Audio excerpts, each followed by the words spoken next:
Hello, ഇന്ന് നമ്മൾ ഉണ്ടാക്കാൻ പോകുന്നത് വയറായ bun മസ്കാണ്.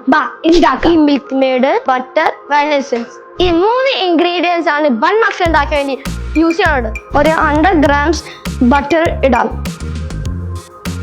2 spoon milk made, 5 drop vanilla essence. ഇനി മിക്സ് ആക്കാം.